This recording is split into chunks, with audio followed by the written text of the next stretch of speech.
If you're struggling with drawing upper body, then here's everything you need to know. First, let's talk about proportions. And here the chest, the ribcage usually takes about 2/3 of the space, or a half. So basically from shoulders to the bottom of the ribcage. And here we have 2/3 and here 1/3. Now to get right the length of the neck, we can take a bottom of the nose and top of the forehead. And here we're basically taking this length, so from the bottom of the nose to the top of the forehead, and we're putting it in the base of the head. So basically from like here, so this place here. And it should be around this for the neck.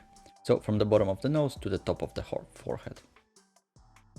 And we can place this length here from this base of the head here and go down with this length, and we have our collarbone and neck. But also here we have a thoracic arch which sits at around either middle or just also 2/3 or like close to that. Now to get pecs right, we basically put it a little bit above the thoracic arch and on the collarbone. But to be more precise, we can just basically take the length from the chin to the top of the forehead and put it from the collarbone down, and we'll have the length. And also pecs attached some from here, so the sternum here, and they basically go to the humerus, which is the upper arm bone, and they attach like that. Basically you can think of it as a rectangle with a triangle with another triangle, and this is how it's attached here.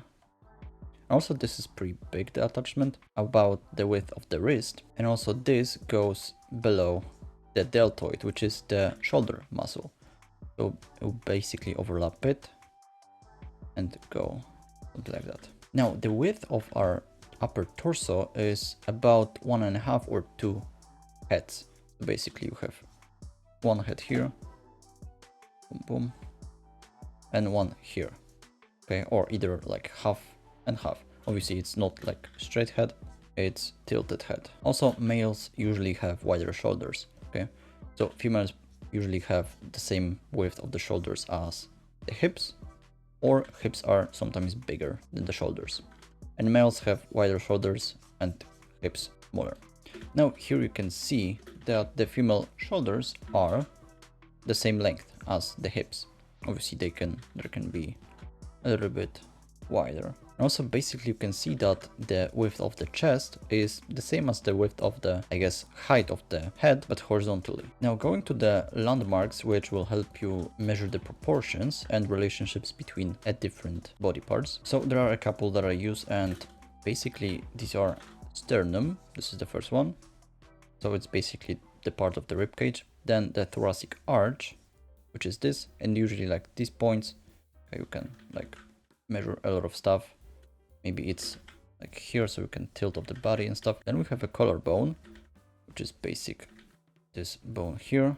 Obviously I also use shoulders, neck, belly button, and middle of the stomach. So basically it will help me with the twisting the body. Okay, now let's go to the gestures, which will make your poses more dynamic. So first thing is that torso is tilted a little bit. You see here, and this is a side view, and here it basically goes like this. It's not perfectly straight. Here you can also see that it is a little bit tilted. Also it's super useful to remember that the rib cage is not rigid as much. It can bend a little bit. So basically it can bend a little bit, so we can actually improve it. So it will be more dynamic. So we can use a C curve here that goes like that.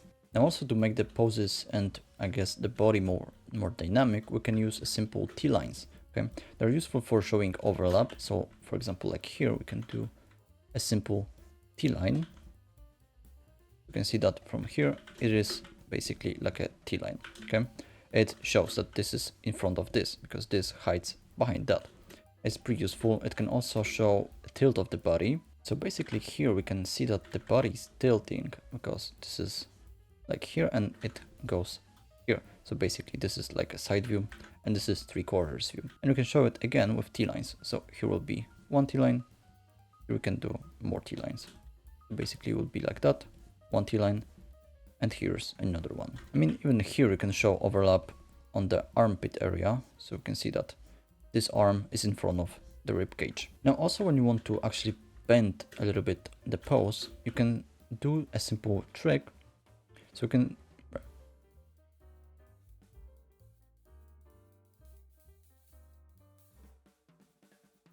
you can make one side more straight and the other one will be more folded.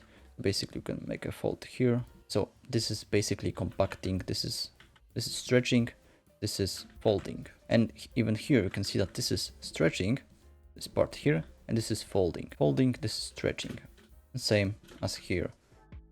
There is a fold and there would be a stretch. So for my poses, what I usually do is I basically put a basic line of action and the horizontal line for shoulders. And also we can do for hips. And that's it. Just get this, you know, this flow of the body. For example, like here, there is one. Obviously, this is shoulders. Okay. There is another one. There is another one. Hips, shoulders. Okay. This is more tilted. So this is more twisted. But yeah, ping pong. Ping pong. Okay. Boom, boom, boom. So it's super useful to get the basic pose, the basic flow of the pose. But also for that you can use CSI lines. So CSI, and it's basically what you see here, a curve that looks like C, S, and I. So here you can see a C, straight line. You can put a mirrored S line, so like that. Boom, another C line, straight line. And basically you want to have a little bit of variety. So you don't want to do something like that, okay, where it looks like a snowman. Instead, you want to make flow. So let's say this is one C curve, then put one here and one here. That basically it guides your eye like that. And also another thing is when you're doing shapes like this, make them first tapered. Basically they go and finally meet each other. Okay, but basically cut it, and also one side straight and one curved. For example, here you can see this is mostly straight and this is curved. You can also see here mostly straight and here like a C curve. Obviously not really, but yeah, have variety in your shapes and curves. But also to make your poses even more dynamic, what you can do is a simple contrapposto, which is basically you draw a gesture line for your character, and then you draw a horizontal line for shoulders and hips, and then basically you want to don't make them parallel to each other so that they don't go the same direction. Instead you want to angle them. Basically this goes here and this goes here, so they go opposite way and creates this dynamic contrapposto. Okay, now for the basic shapes of the upper torso is for ribcage I use a simple egg shape. So then I add a basic hole for the neck, a sternum, okay, then thoracic arch.